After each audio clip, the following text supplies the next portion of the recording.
మీరు ఎప్పుడు కూడా ఏదైనా చెడు ఆలోచన వచ్చినప్పుడు ఏం చేయాలంటే ఇది గుర్తుపెట్టుకోవాలి, రాసుకోవాలన్నమాట. కృష్ణుడు అలా ఉన్నారు, నన్ను చూస్తున్నారు. మీరు ఎప్పుడైతే చెడు ఆలోచన వచ్చినప్పుడు మీలో ఉన్న పరమాత్మ గుర్తుపెట్టుకుంటారు, వెంటనే చెడు ఆలోచన అక్కడే ఆవిరైపోద్ది. ఏం చేయలేదు, ఇంకా అది దానికి బలం తగ్గిపోతుంది, ముందుకు కూడా వెళ్ళదు.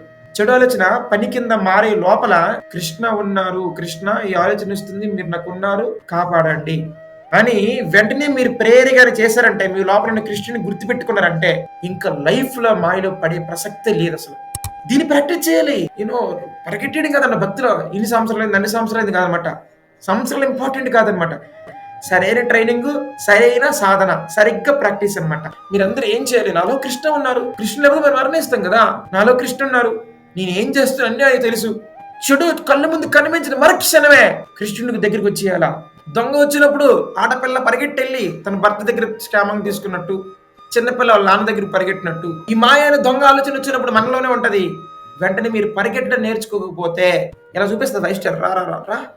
సో నొరు మా అమ్మ చెప్పింది బయట 5 స్టార్లు వెరీ డేంజర్ అని. లైక్ దట్ కామన్ సెన్స్ అనమాట. భగవద్గీత చెప్పింది, కృష్ణ చెప్పారు, ప్రభుపాద వారు చెప్పారు. అయినా కూడా మనం చెడుకు వెళ్ళిపోతున్నాం అంటే మనము టెర్రరిస్ట్ 5 స్టార్కి అట్రాక్ట్ అయిపోయాము.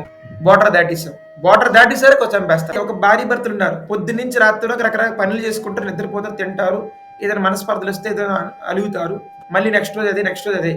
కానీ ఏ రోజైనా ఆ భార్య లేదా భర్త లేదా పిల్లలు వారి లోపల కృష్ణ భగవానుడు ఉన్నారని వాళ్ళు తెలుసు అసలు.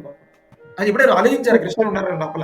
ఇప్పుడు మీరు భక్తులకు వచ్చిన తర్వాత కూడా మీరు కృష్ణుడు మీలో ఉన్నారన్న సంగతి మీకు ప్రతిరోజు అదే భావంతో బతుకుతున్నారా?